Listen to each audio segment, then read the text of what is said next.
जय श्री कृष्ण विद्यार्थी बहने, सुप्रभात। देखिए क्या लिखा है मैंने।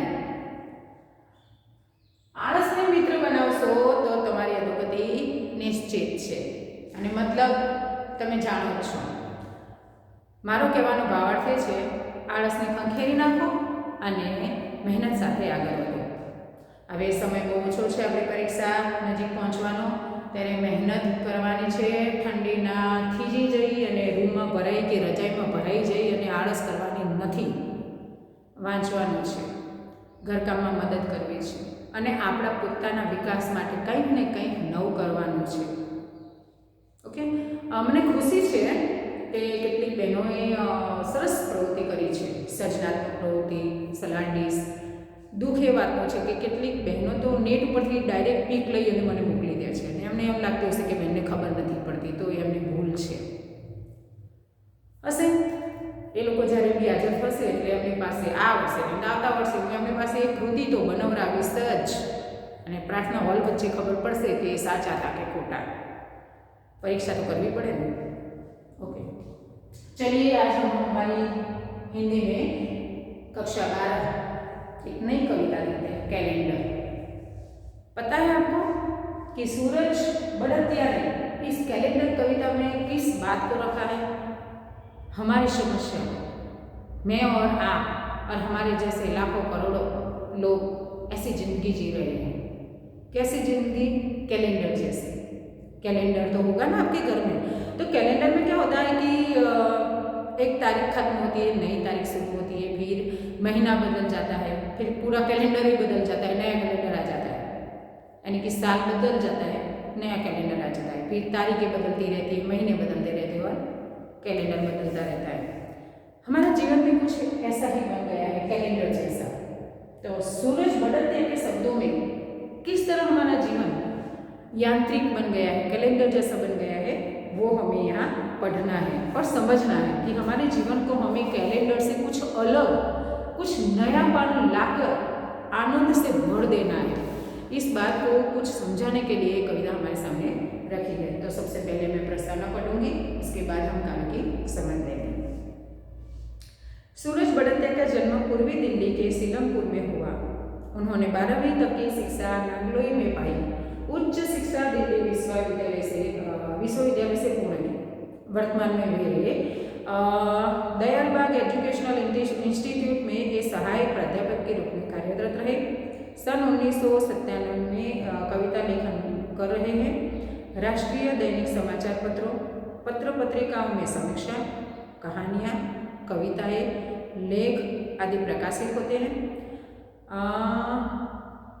इसके अतिरिक्त संघर्ष, युद्धरत आदमी, दलित अस्मिता आदि पत्रिकाओं का संपादन किया है।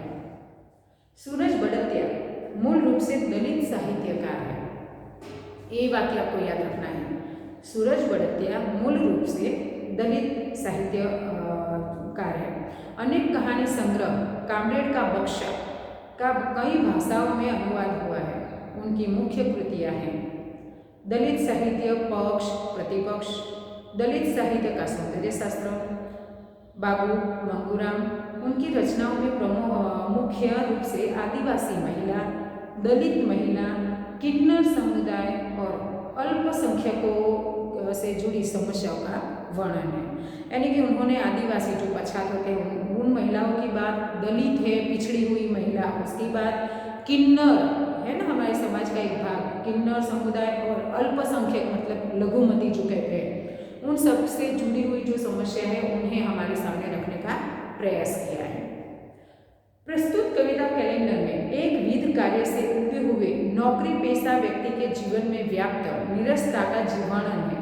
ये जो हमारी कविता है कैलेंडर, उसमें नहीं कई व्यक्ति ऐसे होते हैं कि एक जैसे ही जिंदगी, कल भी ऐसा था, आज भी ऐसा है, कल भी ऐसा ही होगा। कुछ नयापन, कोई चेंज उनकी ज़िंदगी में, कोई बदलाव उनकी ज़िंदगी में नहीं आता। ऐसे नौकरी करने वालों की दशा को यहाँ रखा है। कैलेंडर की तरह रोज अपने आप को बदलने वाले कवि के जीवन में कहीं कोई नयापन नहीं आता। कि कैलेंडर में जिस तरह अक्षर होते वैसे के वैसे रहते हैं, उसमें कोई नयापन नहीं आता। हाँ, तारीख बदल जाती है, महीने बदलते हैं, पर कुछ नयापन नहीं आता। कवि कहते हैं कि मेरे जीवन में भी कुछ ऐसा ही है। दिन बदलते रहते हैं, महीने बदलते रहते हैं, साल बदलते रहते हैं, पर मेरे जीवन में कुछ बदलाव नहीं आता। देखते हैं, घर और दफ्तर में कैलेंडर टंगा है। हर जगह हम देखते हैं कि हमारे घर में भी होता है और हम जहाँ ऑफिस में नौकरी करते हैं वहाँ भी कैलेंडर तो टंगा हुआ होता है। क्यों? क्योंकि वहाँ तारीख देखनी होती है कि आज कौन सी तारीख है, कौन सा महीना है, कौन सा साल है, वो हमें याद दिलाए। इसलिए किसी भी जगह हम देखें तो कैलेंडर तो टंगा हुआ, लटका हुआ होता है। उसे देखकर मुझे रोज की दिनचर्या याद आती है। कैलेंडर को देखता हूँ ना, दिनचर्या याद आती है। ओ आज 30 तारीख है, आज मुझे ये करना है। हमारी दिनचर्या जो होती है याद आती है। रोज घर से निकलकर ऑफिस जाता हूँ। उनकी दिनचर्या क्या है?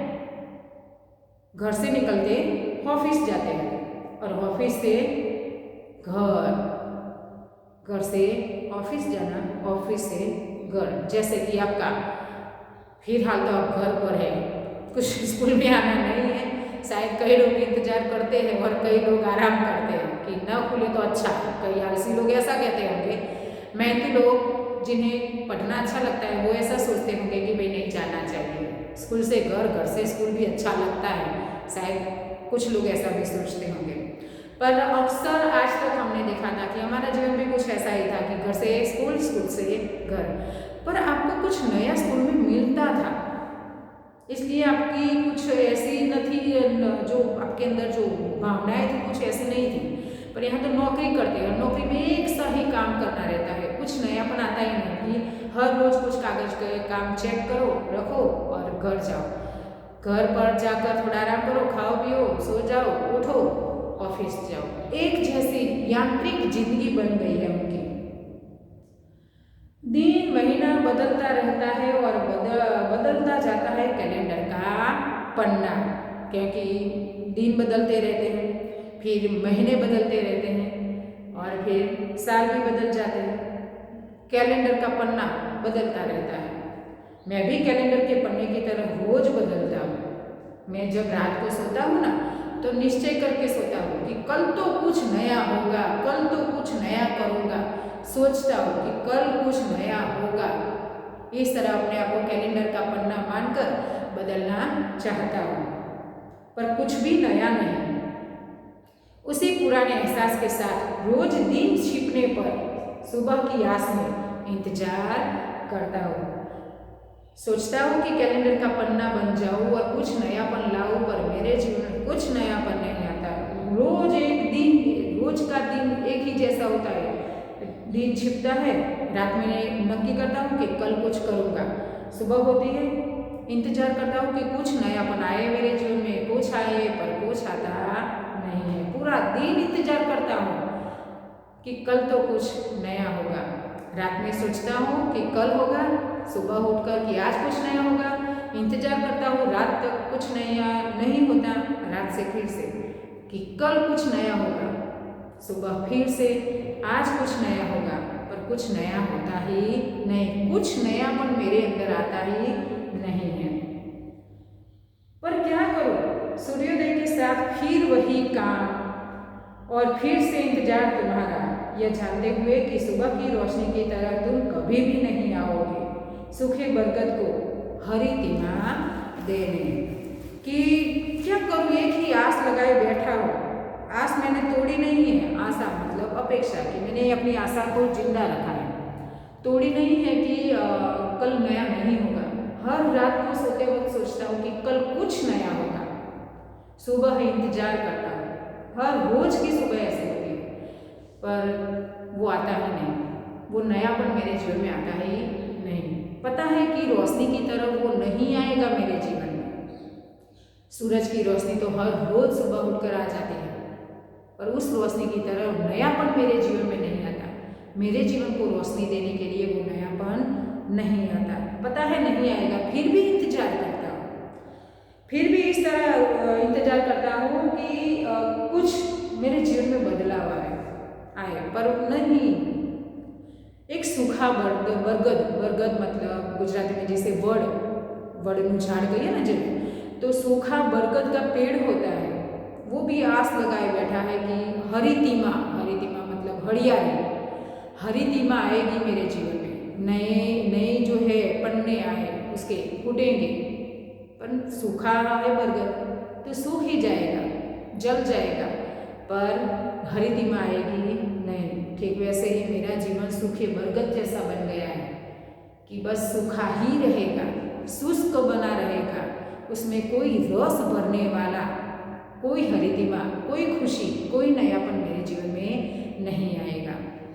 तो आज के कई इंसान ऐसे ही जिंदगी जीते हैं, यांत्रिक जीवन, नीरस जीवन, जीवन में आनंद रस कुछ होता ही नहीं, बस सुबह उठते हैं, काम करते हैं और सो जाते हैं। उन्हें जीवन जीने का आनंद ही नहीं होता।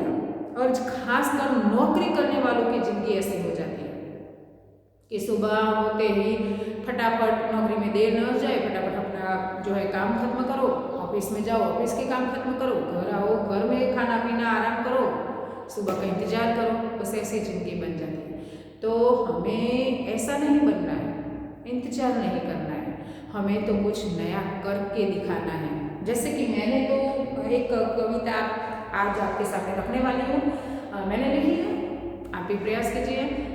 सब कविता ही लिखे ऐसा नहीं है, आपको जो अच्छा लगे कुछ नया करने का, जो आपको आनंद दे, ऐसा कुछ कीजिए और मुझे भेजिएगा। ओके, जय श्री कृष्ण।